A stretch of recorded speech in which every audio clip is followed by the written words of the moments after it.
Hi! Welcome to Whole into the Full. It's me, Emma Rose, and I am Chrissy Reinveld, and we are so excited to be back. First of all, we know it's been a little while since we've seen everyone. Yeah, it has. Yeah, it took us a little bit longer than expected. Yeah. We've just been really busy with school, and there's grace for that. Totally. But so we are just so excited to be back. Our first 2 episodes, as you probably know already, were our kind of intro series. Yep. Where you got to learn a little bit about us and our background and our life, the goals of our podcast, basically all of our dreams, hopes, desires for the podcast. Yeah. So now we're actually going to be getting into like school. The content. The real stuff. The stuff. Yeah. And so we've actually are rounding out the first month of our schooling right now. It's literally the last day of the first month. Yes. And we're so excited to share with you guys just what we've been learning. And God is so cool. We actually didn't consult each other on like what classes we're taking.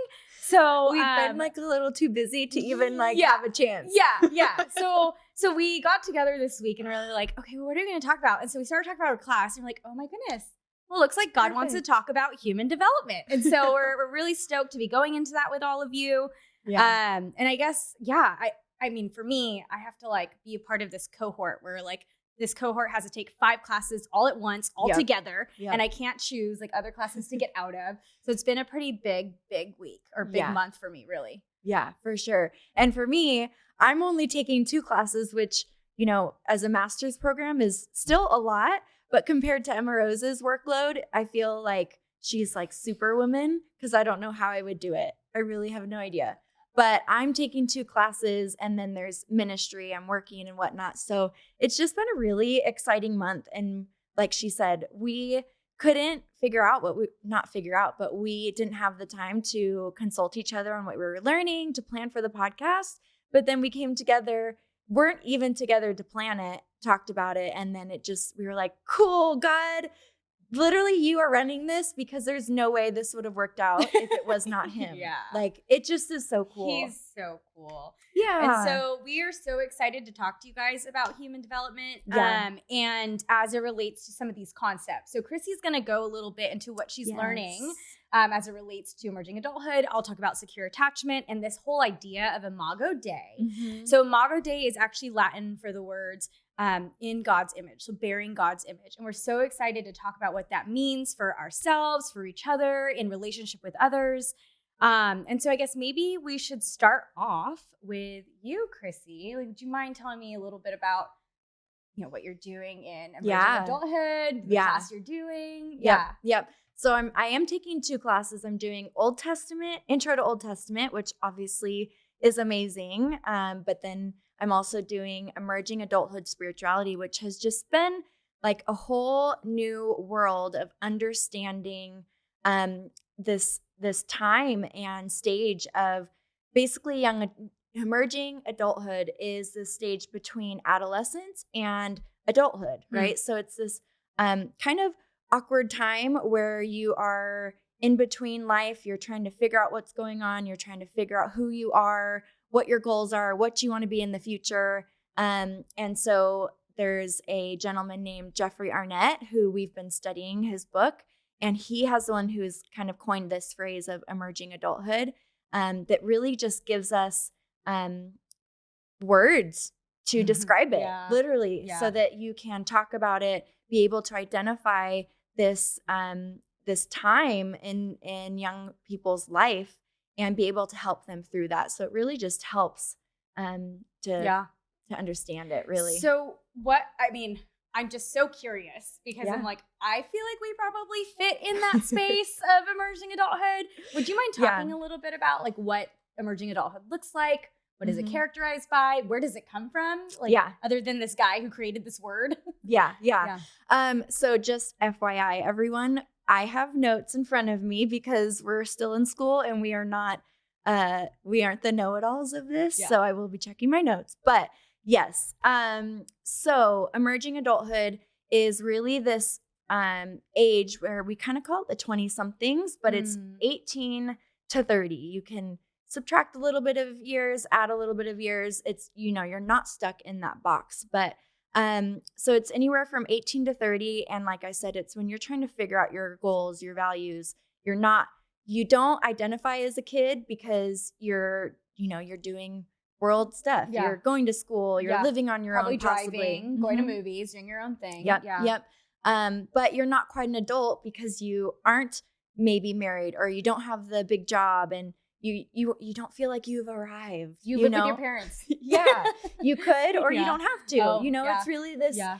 That's why they're saying it's this in between, because you really could be anywhere, but it's that in between stage. Yeah. Okay. So some of the characteristics in this time is you're trying to figure out what your identity is. Who am I? Who do I want to be in the future? What are my morals? What's important to me? And then from there, there's this aspect of instability where you are, like I said, you are trying to figure out who you are, but there's also so much change, right? So say you're in college and you change your major 20 times. Right? I hope one doesn't do that, but sometimes that's what you have to do to figure it out. So before it was, when I went to school, which was almost a decade ago, so crazy to feeling old on camera right now. Yeah. So that was literally 9 years ago, almost 10. And for when I went to school, it was 4 to 5 years to finish your undergrad, right? Yep. And now they're saying it's anywhere from 4 to 8 years. So if you take into account, people are changing their majors because nowadays it's, I want to figure out what's going to be fulfilling. So I'm going to start in one thing and it's going to change. Then things in life change. Parents get divorced and you move, or, there's just so many different changes that really make you feel like there's that instability. So after that, there's this time of self-focus where you, this can kind of have an idea of like, oh, you're so absorbed, or whatever. But it's actually really important to have that time of self-focus so that you can not have to worry about other things in life. You don't have to make decisions for other people. You are taking that time to grow into who you want to be. So you have to focus on your own decisions. You have to focus on your future. You focus on, what you like, what you don't like. Do you like tea or coffee? Right. Do you actually don't like those? Your parents just made you drink it. Yes. Like those little things. Yeah. You go to the grocery store and I get to choose what cereal I want now. Yeah. It's not what the healthy one that my parents wanted me to eat, So it's just a cool time of being able to focus on yourself. And obviously that can lead to not great decisions and being too focused on yourself, but that's also part of that process, like how much is too much and understanding the balance. Okay. And then there's these next two that are kind of, we talked about them a little bit. There's this feeling of in between where it's like, okay, I know that I'm in school and I know what's next, but maybe I am taking longer and I feel rushed, or this feeling of there's so many possibilities out there that I have to make a decision on what I'm going to do. And so I've got this pressure, but also it's so exciting because there's so much to do and I have so many options. So there's this tension of, okay, I'm in between and I've got so much, there's exactly. Yeah. Like I could do anything I want to do, but then there's also this like, okay, there's so many options. I got to choose the right one. I got to do good. The stress of that. Yeah. Yeah. So there's just that tension. So these are really, as Arnett would describe, the characteristics of what it means to be an emerging adult. And, you can kind of have this ebb and flow between all of them, and even in and out of being an emerging adult, which I think we'll talk about a little bit later. But that's really what it is and what's described as an emerging adult. That's so interesting. I feel like what's become like more common language lately too is like this whole idea of like figuring out how to adult. Like what does adulting look like? And I feel like that's kind of that phase of like, okay, I once was a kid and everyone had responsibility over me, and now I have responsibility over me, and now like what's this adulting thing and how do I even make dinner? So I think it's really neat that we even have language for this space and this time. And I'm just so curious, like, where does this, like, were we always, I mean, you said that we moved from like 4 or 5 years in college to like now up to 8 years, and like, like it feels like a systemic thing, like it's a societal change. So I'm just curious how this came about. Yeah. So there's a lot that goes into it as far as why, and I'll get into that. But I wanted to also give you an idea of where we were. So like in 1960, if we use that as our like baseline, which was 80 years ago. Wow. So 80 years ago, no one really pursued higher education, right? It was more of a exception. If you're wealthy enough, you can go. Okay. Exactly. And actually, I think it's only 40% of people finished high school, where, you know, it's like, okay, I can continue moving forward, so I can get this degree and I can get some cool job, or it will actually help me, you know, as a doctor. I need it, things like that. And so now it's like, if you don't have a degree, you can't do things. You literally cannot. Yeah. It's different. Another one is marriage. So back then, the median age for women was 20 years old to get married. And for men, it was 23. And they're saying now it's closer to 27 and 29, which in my opinion, I feel like is even today in 2021 is still being pushed, you know, or you're like us and you were married and now you're divorced. So now you're really waiting longer. But it's now we are kind of put in that stage of, okay, I wasn't really an emerging adult because I was married and had a good job. Now I'm divorced and kind of reevaluating everything, you know. But so some of the things that really caused this, there's 4 revolutions that really caused this, and it really helps you to understand why things are the way they are now, and almost to have a, like we were talking about earlier, there's a language behind understanding emerging adults, and just having that language helps you just understand it in a different way. If that makes sense. But so understanding these revolutions also helps you almost have a grace for the emerging adulthood. Well, I have grace for you, and you're an emerging adulthood, and I'm sure you have grace for me, and you have, and I'm an emerging adulthood, I would say. And it's needed. So the first one is the technology revolution. And when we think technology, we think of, you know, iPhones and whatnot, and it's actually not so much that. We have moved from a manufacturing technology or manufacturing world to actual knowledge and service oriented. So before you could go to work, use your hands, clock in, clock out, go home, get a paycheck, and that's that. Now you have to go to school so that you can get the knowledge that's needed, and so you can figure out what service you want to provide for people, build that up, and then create that. So because of that, now where people, you know, you want to feel secure enough to have a family and to build that. Now you have to push that forward because you want to make sure you have enough money. You want to make sure you have a good job so that you can then move into that. So Arnett says that nowadays it takes us longer to grow up. And that's one of the reasons why. Because we're still it's like what we have to learn to even provide a service takes time. And it's like so much foundational theory and before applying it. So it's great that now we have the technology that can do the hands-on jobs for us, right? We don't have to do I guess like kind of the nitty-gritty hard work. Hard labor. But now it's just forced us to get the knowledge and, you know, go that route.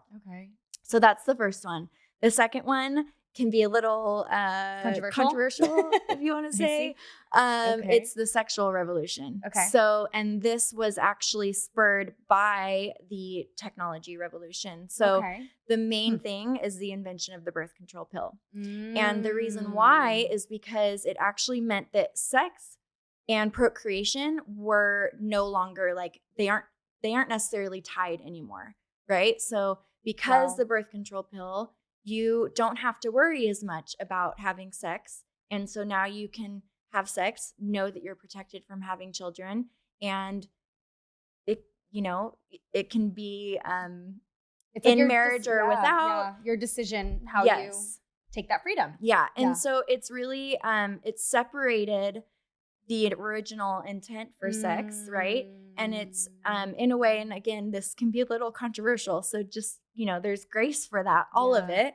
But it kind of took out the morality in sex, right? So now people can have decisions. They can, they're saying that first sexual interaction is around 18, but you're not getting married or having kids until 27, 28. So there's a decade of time now where people would have already been secured, where now it's just kind of testing the waters. So that's the really majority, is like most people have this decade of figuring out that whole world.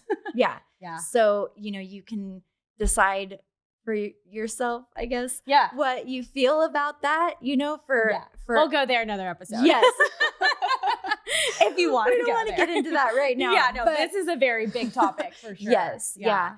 So the point is that there's so much more time now in between, having sex specifically for marriage and for having kids rather than not. Yeah. Got it. So the third is the women's movement, where women are finding purpose and meaning in opportunities rather than just in marriage and procreating, right? Yeah. So this is awesome because now women have this opportunity to be equal with men. We get to go to school. We get to get the cool big jobs. We get to make money. Yeah. But again, now as women, we want to pursue school. We want to pursue a career. So that pushes that adult decision of getting married and having kids, pushes that later. So just another one of those reasons why that adulthood has been shifted. And it's actually 50% of women are undergrads. So whereas before, not even 40% of people were finishing high school. Now it's pretty equal that it's men and women. That's kind of great. I feel like it's good that there's equal footing in terms of knowledge and just like what comes into the home from like a double income standpoint. But I know that that's also a lot of pressure for women because typically they have that second shift of not only showing up for the job, doing it better than the man sometimes to even like get the same level of paycheck, but having to come home and do another shift. So that's interesting. Yeah. It's pretty cool. And we'll kind of talk about some of the positives and negatives a little bit later, but it's just, it's just exciting that women have that opportunity and we get to grow. And then we also just understand that that's one of the reasons why there's this big time frame of emerging adult. Okay, so the last one is the youth movement, which is very interesting because I feel like nowadays everything is younger, bigger, faster, stronger. I want to stay young forever. I need all the Botox so that no one can see that I'm aging and that I'm still beautiful. So funny. It's I feel like nowadays we have this obsession of needing to stay young. And the term, thanks.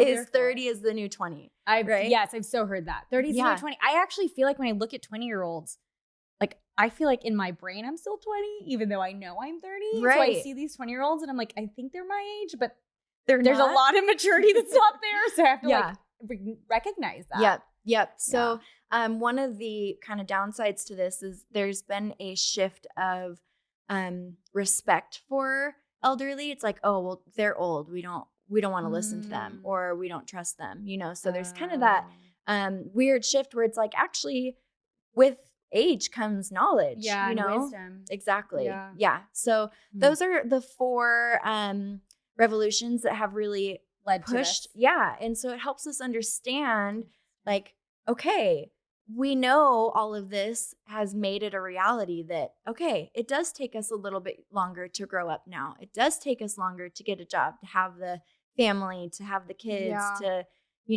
have the I've made it feeling. Which is a whole other thing. I don't think we ever really feel like that. But never quite arrived, but always wanting to. Yes. It's so, as I'm hearing you, I feel like I can easily in my brain think this is not good. Like this is not good for society. Like we're waiting to have kids. Like we're waiting for all these things. Maybe like a lot of people I know my age are like trying to get homes. And like the idea of getting a house, especially in California, is just like not happening right now. Right. And so I'm so curious, like, if you think any of this is like, would you have a judgment to it? Like, is it good? Is it bad? Like, how are you guys kind of handling that? Because I feel like, especially with that like morality thing that you brought up, like, I feel like it's so easy to look at this and be like, this is all not good. And what are we doing? And how do we like go back to what we're used to? Yeah. So I think there's a couple of things with that. First of all, it kind of stems from like the lens of which you look through, right? So sometimes our parents are like, well, they have the lens of how they did life, right? And so they're like, well, it's supposed to be this way. And so when I was your age, I would have already been doing this, or I would have already had the job, or, you know, whatever it is. So I think the lens is a huge thing. And then, you know, even in the Christian world where, you know, when you are trying to wait till marriage and you're like, okay, well, now I'm 30, so it's harder to wait, or, you know, there's all these different lenses. But I think that if we really look at it, it's like, okay, one, if as we're aging, we are getting smarter, we're getting wiser, and so we can make better decisions. So if I'm waiting till 30 to find a partner, I'm probably going to choose a better partner because I know myself better. I know what I want. I know my goals. I know what to look for in other people, right? Yeah. And same with having kids. Like, you are probably going to be a better parent because you know yourself better, and you can go through that whole thing again. I know myself better. I'm probably more patient. I've already accomplished a lot of the things I want to do, and I won't have any resentment for having kids so young type thing, you know? Yeah. And then there's even the aspect spiritually with the church. And I know this varies from what tradition you are a part of, but for women being preachers, you know, a long time ago, and some still today, don't believe that any woman can be on a pulpit to preach. That's right. And I think that a lot of things have changed where people see that differently. And then there's biblical arguments back and forth. For both. Right. Yeah. And I think that that's been part of it. Yeah. You know, but I think the biggest thing with all of this is just knowing there has to be so much grace, whether you see it as positive, whether you see it as negative, that there are pressures that come with life in general. And then as you're a young adult or a young emerging adult, you know, there's so much, and it's like we have to give. I think about myself, and then I think about someone like my sister, right? I just turned 31. I would still consider myself as an emerging adult. Even though feel like I've backtracked a little bit, I know that I'm still emerging, right? And then I think about my sister, who is on the lower end of the 18 to 30, and I just understand all of these pressures that she's going through. Yeah. And by learning all of this, I'm like, wow, I can see this in a different way, to where I understand why my sister doesn't know exactly what she wants to do. And then, I mean, you add social media into that. That's a whole other pressure, right? Wow. So I think it just really, there's always going to be positives and negatives, but it really just helps you to see it in a different way, and just to have grace for all of it. Yeah. And I feel like the way you just said that made me think about empathy, and just like knowing that there is a lot of pressure for people coming into this age. And so instead of looking down, like, also know, like, I'm actually still part of emerging adult. And similar to you, I just see, like, you know, going through divorce, disruption, and like, and even after that, in the middle of emerging adulthood, trying to let's figure out the identity piece again. Like, who am I? Like, God, who am I without this person in my life I've had for so long? And like understanding who that is, and changing careers. Like, I know you were going into cosmetology, and like, and now you're in ministry. So that's like so big. And I totally resonate with that, because I was in consulting, and now I'm doing this thing called ministry at Fuller Seminary, learning how to bring that into psychology. Yeah. Like, it's just a different everything. Yeah. But it's also really cool, because I think about myself after my divorce, and after Ryan died. I think about who I was, and I feel like it has been such a period of relearning who I am. It's been this opportunity to grow and to get to know God more, to fall in love with God, right? Yeah. If I was still the person I was in my marriage, you know, it would be you guys don't want to know that person. I don't know that person. I really love who you are right now. Right. And back then I could have easily just put all the blame on my ex, and I probably did. Right. And now I know I've grown so much that I know I had so many flaws. I needed to grow so much, and so this period has just been a beautiful time to grow, to change into who I am, and still changing, right? But it's just been such a redemptive part that I'm like, cool, I'm an emerging adult, and that's okay because there's been so much change and growth. And so I feel like if there are any emerging adults watching, just know that like that is a time where you do get to go through that, and you get to have that grace. You get to have this time of, I don't have to have it all figured out, and that's okay. And if I make the wrong decisions, it's okay. Yeah. We are two very good or bad examples. Like, depends on how you look at that. Are we good or are we bad examples? I don't know. Let's have that be another episode too. But you can look at us and be like, okay, cool. They've been married, divorced. They've experienced a lot in life. They've had to deal with death. They've figured out their faith. They've figured out their journeys. They've figured out relationships. And you just get to grow through all of that. Yeah. Wow. So a couple things. The first off, like, I just want to say thank you for bringing that all together, because I totally think that we've like experiencing God in and through life, even in those parts where it was a little harder. Yeah. And this is actually so perfect because it segues into what I feel like I've been learning. Yeah. So I am taking so many classes, as I mentioned before. Yes. There's 5 of them. I don't need to list them, but there are 2 like main things that are really resonating with me right now. And the first one that I'm learning from my human development class is actually this idea of secure attachment.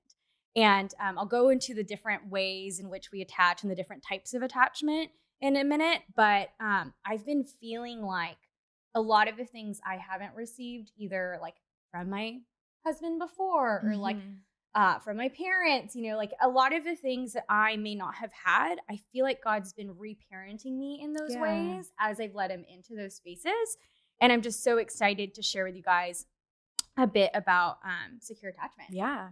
Well, it's kind of like we were just talking about. You get to relearn through this emerging adult time. Yes. And even after emerging adult, right? Like, who knows when life is going to change when you're in your 40s or your 50s or whatnot. Like, kids get out of the house and you see that, like, parents are like, what does life look like with kids not in the house? And like, so true. It's always this like process of like figuring it out. And when do you ever have it all figured out? But I think like once we embrace that it's all learning, it's easier to like take the lessons with grace, which is so cool. Well, do you want to jump into that a little bit and share? Yes. Okay. So for those of you who, I guess I'll just kind of like bring it all up. So there's this thing called secure attachment. And basically there are 2 ways that people relate to one another. One of them is secure, and we'll go into what that looks like. And then there's the other way, which is more insecure. And there's like 3 different ways of insecurely attaching with people. And so what's really interesting is this is actually seen as early as infancy. So babies, they actually found this out in a study that they called the strange situation, where they did this experiment where they took babies and their mamas. It was Dr. Ainsworth and Bowlby way back when, where they took moms, their children, their infants, and they had a stranger in a room. And they basically had mom come in with the stranger in there, and then the child's fine. Mom leaves the room, and baby reacts. Okay. Mom comes back, baby responds, and they either interact with the stranger or they don't. But the way that the baby reacts and responds when mama leaves actually shows up in how that person shows up for the rest of their life, which is really interesting. Yeah. So just to share a little bit more about this. So as it relates to secure attachment, so when the mom left the room, they would cry because they're like, where's mom? Right. Why is she leaving me alone? There's a strange person here, and where'd she go? And I'm upset. So baby would kind of respond normally, like, where's mom? And when mom would come back, baby would actually be really excited and happy and run up to mom and like hold her. And then like once the baby felt really secure, they'd go check out the stranger, check out the toys, and they were like totally soothed and like totally fine to explore their environment. Okay. Now, with the insecure attachments, there's a little difference. So, with avoidant attachment, that's the second one. And this is really the first insecure type. So when mom left, this child actually acted like nothing was happening. Like totally no response, didn't really show any distress, and just kind of focused. That was when mom left. When mom left and just focused on the toys. Oh, okay. Interesting, right? And then when mom came back, sometimes they would ignore her and actually avoid her. Wow. And focus even more so on the toy, not really care for the stranger, just like cared about their toys. And what's really interesting about this is they found that children, so they've actually done long-term studies to track these children from this study for years on end. And they found that because the child has learned that mom may not consistently give either soothing or may not consistently avoid them, it was always this sense of inconsistency. They just felt like, okay, they're not going to meet my needs, so I'm not going to care if they leave, because it was safer to not care if they left than to feel like their parents aren't going to meet their needs. Yeah. It's like, so they just kind of learned how to cope. They learned how to cope by being like withdrawn, having this distance, and focusing on like what's in front of me, what can I touch, what can I do? Like it was more focused on behaviors. Okay. So many implications for adulthood. And there's so many good books on attachment, by the way. We're going to have all of the books we talk about in the show notes. We'll talk about that in a minute. But so that's the first insecure Very attachment. Interesting. Yeah. So the second insecure attachment style is actually called ambivalent. Okay. And ambivalent is kind of what it sounds like. It's like insecure, almost like indifferent, like, I don't really care if this person's here, or maybe I do. And so for this child, when mom left, they were actually really anxious. Like they're like distressed, really upset. Like think of like, so with the secure attached child, they were distressed. This child was like banging on doors, angry, like, where is mom? Dang. Just very, very anxious, very distressed. When mom came back, and I'm looking at my notes too, because I'm also learning all this. But when mom came back, the child would be relieved, but wouldn't show that relief. So sometimes they would actually like run up to mom, hold her, but like not want her to leave again. So it's like they would still be crying, still be upset, sometimes trying to pull away while being upset. It was just this sense of confusion. Yeah. And even after several minutes of, at this point, a secure attached person would be like, or child would be kind of soothed and be really, really willing to check out the environment. This child was like, no, I'm going to keep crying and focusing in on you and holding on to your clothes and making sure you don't leave me again. Wow. So this child into adulthood shows up like to others, recurs to others as like really clingy, or like they need me to be here. And it's so interesting because similar to the other parents in terms of not being able to attune. So the word attuning is kind of like checking in and understanding the child's emotional landscape. So when it comes to these insecure attachment styles, the parents tend to not be able to attune to the child. And in this case, sometimes the parents are there, sometimes they're tuning to their mental world, and sometimes they're not. So like sometimes they're there, fully there, and sometimes they're not. And because it's so inconsistent, the child actually wants attention and at the same time doesn't know if they want it. So it's just kind of this confusing way of being. So that's ambivalent attachment. Interesting. And then finally is disorganized attachment. And this is really interesting. So similar to the ambivalent, when mom left, they had different ways of responding. But when they came back, you can tell that they didn't know how to respond. And so they were like disorganized and chaotic. And I love the way that they said this. So Dr. Siegel and Tina Bryson, they actually looked at attachment and how to really change attachment over time. And they shared this example of a child who responded, who was disorganized. So if you think about mom coming back, the child approaches mom and then decides to withdraw, then falls on the floor, then throws a tantrum on the floor, freezes up, goes back to mom. Like there's not one way of responding. It's just very like all over the place. Wow. And so that being said, it's like obviously the child being really confused and just like and usually parents tend to be severely unattuned. Like they're not able to be there for their child.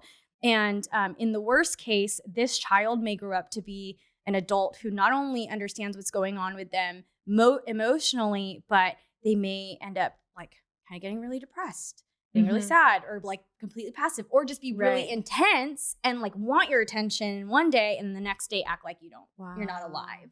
So it's just like a very disorganized way of attaching to people. Yeah. And it's so interesting because they found that these ways of attaching showed up in people's relationships with spouses, with if they were going to like finish school, if they finished college, if they got a good job, and all of the things. And so it could sound like gloom and doom when you think of like, oh no, my parents didn't give me all the things I need. Right. Like, so it was just really interesting. I'm literally sitting here thinking about myself and things I used to do, right? And how I was brought up. And then also thinking about how there's people in my life and how we act and how we respond. And I'm literally thinking about a time where I was in a shopping mall with my aunt, and she wouldn't let me get a Tweety shirt that I really wanted. A Tweety? Tweety. Like the yellow Tweety? For people who don't know what that is, it's a yellow bird. Do people not know who Tweety is They anymore? might not. Who knows? You're right. It's okay. Look it up, Tweety. It's a while ago. Tweety. Yep. The first tweet. Sure. I think the Twitter tweet is different. Is blue. Oh, yeah. Anyways, right. Okay. So I literally threw a tantrum in the store and was like on the ground crying because she wouldn't give it to me. And she left. And I don't really remember how I responded, but I'm sure that really, yeah, wow. Thinking about it all. Do I need therapy for this? Yeah. That's what. Stay for our practical pause later. We'll be integrating this into our stories. Oh my goodness, that is so funny. But it really does help you, on a serious note now, it really does help you understand, like, we are the way we are because of how we were brought up. Yeah. And our parents are the way they are because of how they were brought up. Yes, and it gives you, like, more compassion for your parents because you see that it's not like they choose to do that because they know their choices, right? So you think about someone, you're like, they always react this way or they're always this way. And it's like, well, there's probably a reason why. Yeah. Yeah. So interesting. Yeah. And I like the way that you use the word always. So you don't have to stay a certain attachment style. Oh. And so that's been the coolest thing about this book, The Power of Showing Up. Link in the show notes. So they actually talk about how creating a secure environment can actually help someone change from insecure to secure. And so they actually say you can do that with these things called the 4 S's. And so I'll share with you guys what the 4 S's are. And we'll talk about a practical pause later, but we'll actually go over some of these questions of how to integrate this in your story so you can understand the 4 S's for yourself and provide that for other people. And so the first S is safe. Do I need notes? Should I be taking notes? Just kidding. I can send you the notes. If you guys are on Patreon, you can get the notes. I'm literally thinking like, okay, this is how we change it. So I need this You stuff. need it. You need it. In ministry, you know, you think about that. So how can I nurture people to help them change? Yeah. And also, how do you become that secure base for yourself too? Right. If you didn't have that. Right. Yeah. So definitely take notes if you want to. So the first thing is called mental notes. Mental notes. The first thing is safe. And so first and foremost, you want to create an environment where people feel safe, where your kids feel safe, your friends feel safe, right? Because first off, they're not going to go to you if they don't feel safe. Right. And so the authors, so Drs. Siegel and Bryson, actually talk about not just safety as it relates to using like the right tone and like, not scaring people with your yelling and your pitch, but also physical behaviors. And if there is substance abuse in the home, they recommend to work on that because it can create an unpredictable environment for a child when they're like, oh, daddy comes home sometimes and smells funny and throws things. And that starts to build this unpredictable environment where they don't feel safe in it and they have to figure it out for themselves how to create a safe space. And so the goal is actually not to scare people in your home, not to scare your friends and your family, but actually to create a place of sanctuary where people can go to you, They can have peace. They can recover. The world is scary in and of itself. So to have a home base and to be a secure base for someone actually helps them to build these inner coping resources. So that way they can really be in the world without being like hyper vigilant and like scared for someone to do something to them. Yeah. So that's the first S, is being like safe. Okay. The second one is seen. So children and friends and family members, spouses want to be seen. How many women do we know that actually talk to their husbands about what happened that day? And then the husband jumps into like solver mode. And then the woman's like, okay, but listen to me. I just want you to listen. I just want you to listen. Hey, this doesn't just have to be husband, wife. This can just, friends. This can be friends too. Yeah, for sure. And so the thing is about being seen is a lot of times we can look at someone going through something and kind of respond to them from a place of, well, you should be doing this. And that should can actually create this like underlying sense of shame. Like, why are you feeling this? And I know even Christians, like we tend to do this. Like, you're in a hard place. Well, just read scripture and get over it. Or like, oh, you're supposed to be blessed. God's died for you. You shouldn't be sad. You shouldn't feel this way. Yeah. And a lot of times what people need is actually to be seen for not just the place of like what they should be doing, but be seen for the part that's hurting. Yeah. Because when you see the part that's hurting, it can actually heal. But if you like cover it up, it's kind of hard to actually heal that place. And it's just going to show up in other ways throughout the day, in other relationships.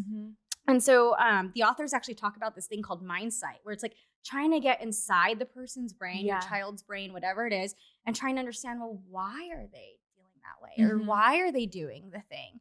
Versus, kind of saying, oh, you shouldn't do this. And when it comes to like asking why, it's not just like, why are you mad? It's like hey, you seem upset. Like this looks like it's upsetting you. What's going on? Let's talk about it. Kind of like going to that space with them. And it takes time. Like you have to be intentional with that time to even let someone be seen. Right.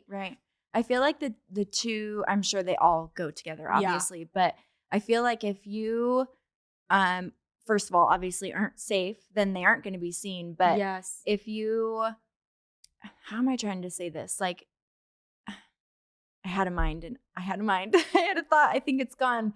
But it makes sense to me that you have to be able to see someone so that they do feel safe. Yeah. Right? Like, like you said, the shoulds, honestly, anytime I hear a should, it's like, okay, don't even continue, because that should is that place where Satan's trying to put shame on you. And so don't think about what you should do. Let's figure it out. Let's work it out. Yeah.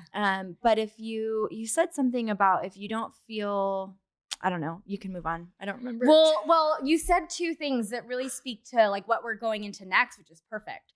So you said if you're not there, if you're not safe, the person's not going to be there. So how can they be seen? And so the third thing is actually called being soothed. Like, to what percent or to what extent is someone soothing you appropriately? Or are they making you even more mad and actually like increasing the level of distress for you, right?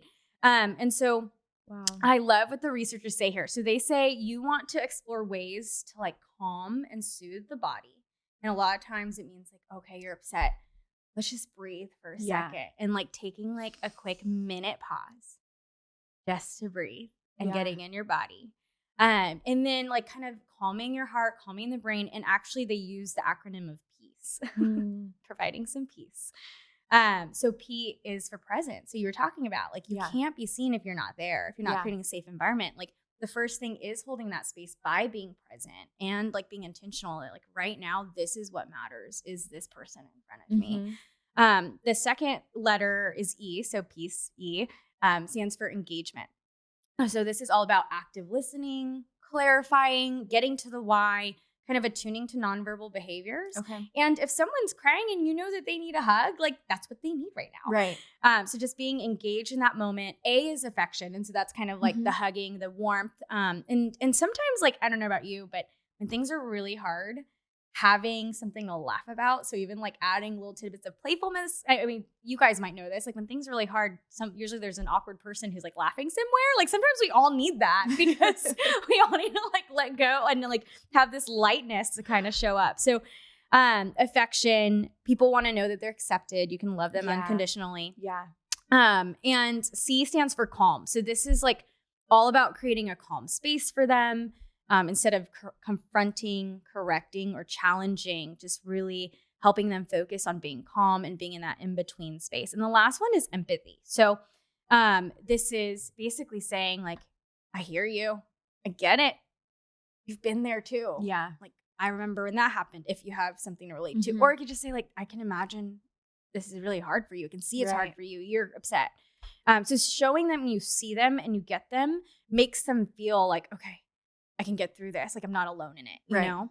And so those 3 S's and like the acronym of peace is supposed to lead to security. It's supposed to lead to the sense of being secure. And security and feeling secure is really built on trust. Like, you have to trust that this person's going to show up for you no matter what. When you mess up, when they mess up, whatever it is, wherever the rupture is in the relationship, you have to trust they're going to come back and show up for you.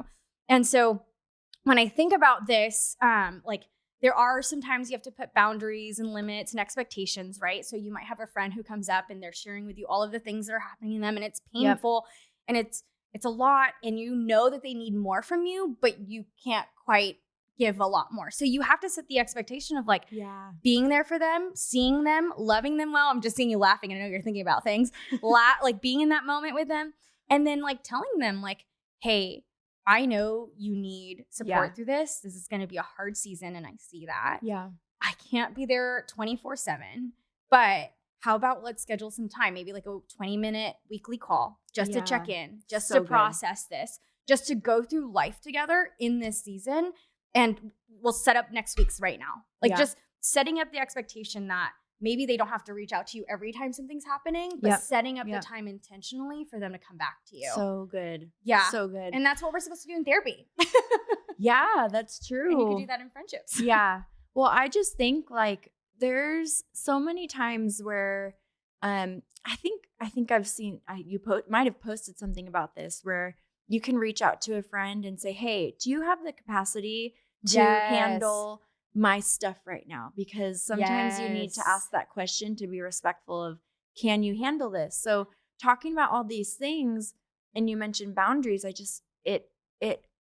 there's like convictions in everything you've said, and then there's kind of affirmations of everything you said too, of being a leader and wanting to love and lead well, and knowing where you're at so that you can do that, right? So if you want to do the 4 S's, I want to make sure I'm doing this well, then first of all, I need to know how to do it well. So learning this stuff is so important. But then having the boundaries, the way I see boundaries is if I don't have good boundaries, obviously they're for me, but it's actually for you. Yeah. Right? So if I don't have a good boundary to say, hey, I don't have the capacity to handle this right now, it's not because I don't love you and I don't want to support you. It's because if I don't say no, then what's going to come out of my mouth probably will not be helpful. Yeah. Right. So I know for me, I need to have my alone time. I need to spend time with God. I need to do those things so that I can love you well and help you. And so learning these things for myself and for others as a leader is huge. Yeah. And it's just helping me see, like, it helps me think about times where I maybe not have been safe for someone, right? We've been talking about some situations in my life recently where I realize I may not have been safe in that moment, and that may affect how they come to me later. Yeah. And so there's that aspect of like, okay, I can't take that shame. I've got to know that I'm also learning. I'm not perfect. Yeah. But being safe, helping people feel seen, helping them, I'm looking at the notes, feel soothed and secure. Yeah. To me, it really shows how important it is to learn this stuff for ourselves so that we're healthy, so that we can love others well and help them through their stuff. Yep. Exactly. And I just thought of 2 things. So to know yourself, it almost like means you have to go through that emerging adulthood phase to know like, what do I like? When am I giving too much energy? When do I need to be alone? When do I you need to go through the like, not narcissism, but like the self-focus to know like, who am I and what do I actually need? Yeah. And then the second piece in terms of like having the ability to be secure for someone else and do that for yourself is I think it's interesting because I wasn't raised with having all of these things. You know, we talked about the shortcomings of our lives in the first two episodes. And I think what's been really neat is seeing how God's shown up to actually provide some of that in my life. And I know that he has in you. And I just look forward to doing the practical pause with some of you guys who will do it, because we're going to go over like what you can think about and reflect on with God to build those things. So the authors say that you can change your attachment style. And they say the very first way you do that is by understanding your story and seeing where those shortcomings were in your life, owning that. So that way you can have a different relationship with your story and have that grace, like you were talking about, for the people in your life. Yeah.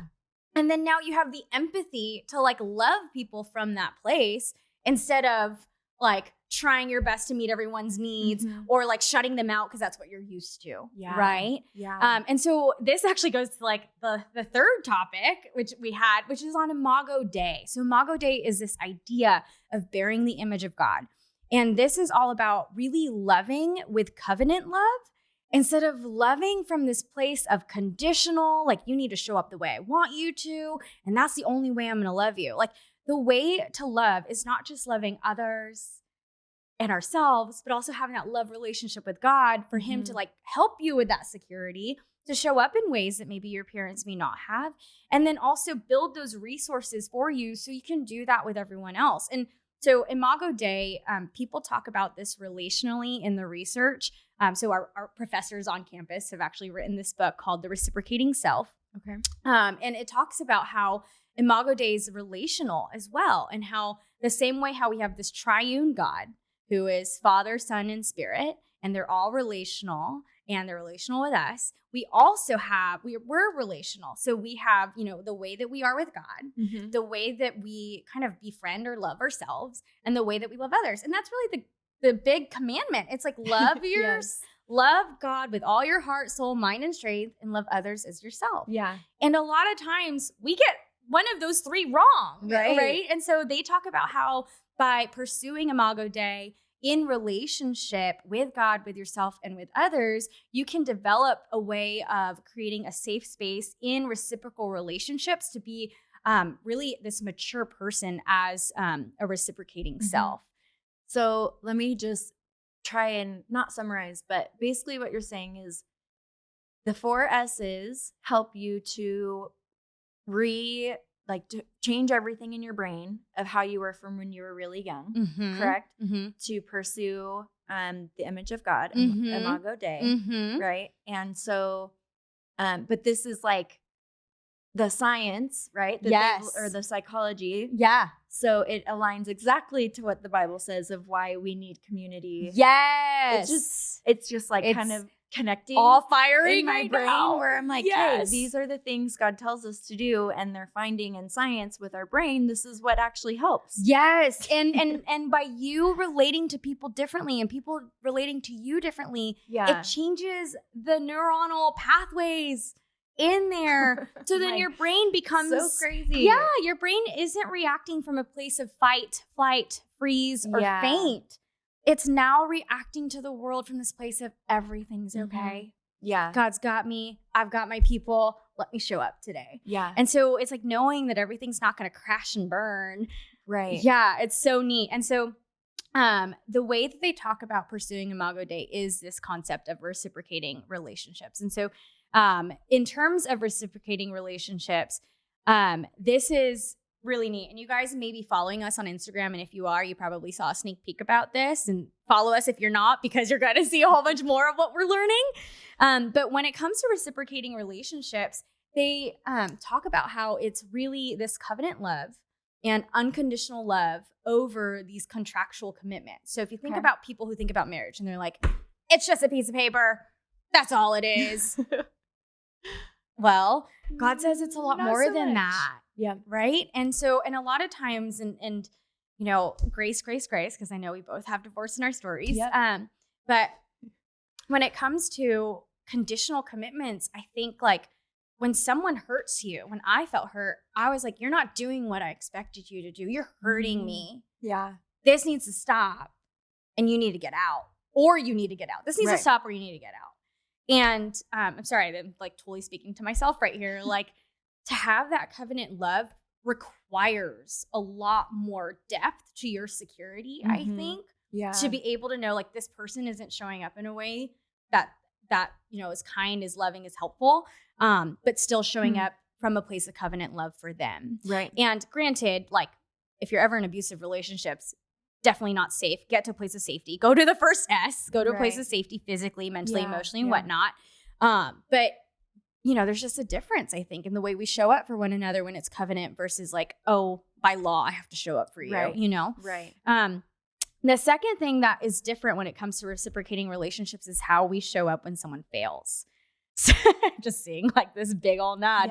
Yeah. So it's basically, to what extent are you showing grace versus showing shame? And I think especially maybe in religious cultures, but Christianity, like especially, I think it's so easy to say you should be doing this. And that should just be synonymous with shame at this point, I think. Yeah. Because we all are in a process. We're all saints, but we're all in process. We're here in the now and not yet. Right. So it's like, how do we help each other get to heaven on earth now, versus adding shame to it? Yeah. The third thing that looks different is being able to empower someone versus having control over them. And so a lot of times when you're talking to someone, you're like, oh, I have access to this, or I have more power than you because maybe I have more privilege, or maybe I have more access, or maybe I have more money, more resources, etc. Sometimes, and I know parents sometimes do this, they're like, hey, you can't do this. Unless you wash the dishes, you can't use the car. Like, it's a way of control. And like sometimes parents will use this like control mechanism, right? But and how healthy. And sometimes that's fair, especially when there are certain areas where they need to learn to grow because they're coming from childhood crawling to being an adult. Right. But in our relationships, like with a spouse or, maybe a friend, at what extent is control actually the way to love? Right. It's like you want to know that you're empowering the person to make their own decisions. So that way they can grow on their own and they can make the right choices, giving them the slack to make the right choices. And the last piece about reciprocating relationships is just this openness. So when you're open, you're more authentic as you're showing up as yourself and being authentic. The other person is doing the same thing. So it actually creates intimacy versus isolation. I don't know about you guys, but a lot of us during the pandemic, and still happening, are kind of staying in that place of isolation because it's safer. And maybe people, because they were physically isolated, maybe people are like wanting to stay away because it feels better than having the messiness of coming up to someone, showing up for someone, and potentially being hurt. Like, to love well is messy. To try these 4 S's are messy. Like, we are going to screw it up.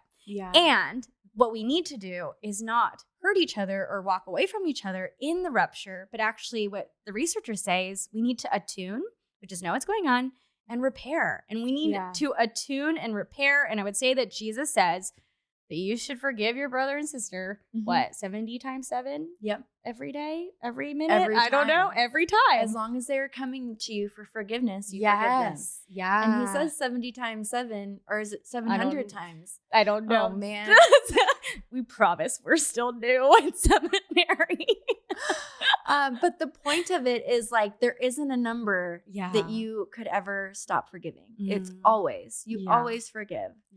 And I think it's what you said is interesting, is that you are pursuing that, and you are like, to me, it's not avoiding it, because avoiding, even when it's messy, doesn't make you feel safe or seen or secure, right? Then you're just left there, to kind of fester in whatever the disruption was in the, marriage. Something happened, and you're like, well, I'm just going to avoid you because I don't want to talk about it. It's like, well, that's not the safe place then. And that person doesn't feel seen, and it's never going to be perfect. And I think it's interesting how it all ties together, because as the emerging adult, especially right now where they have been secluded and they don't have a lot of, they're kind of having to rebuild those skills of being around people again and whatnot. It's so much easier to just retreat and to, just not deal with things. And so this reciprocating, and it's just,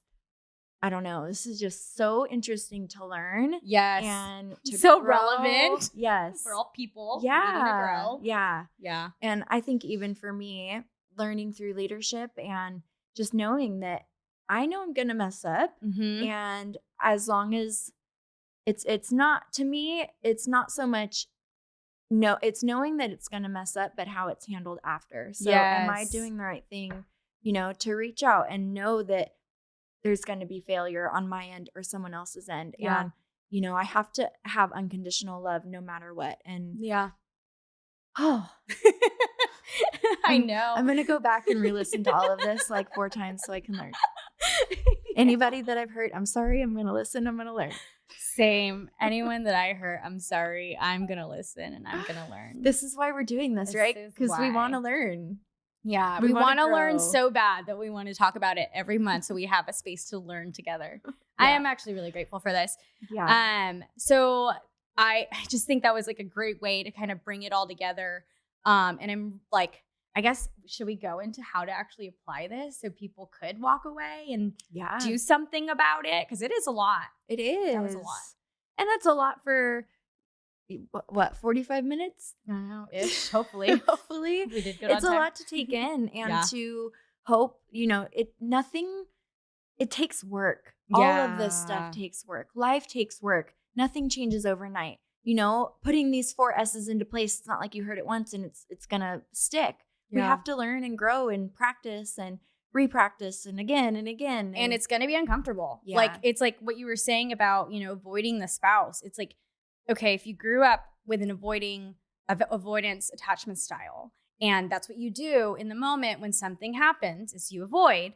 Well, as that's happening, you're actually building that rut, or like what people call that rut or that pattern in your brain. You're solidifying it even more. Yeah. So actually, for that person, the most unnatural thing to do for them that feels the most uncomfortable is to say, hey, this happened.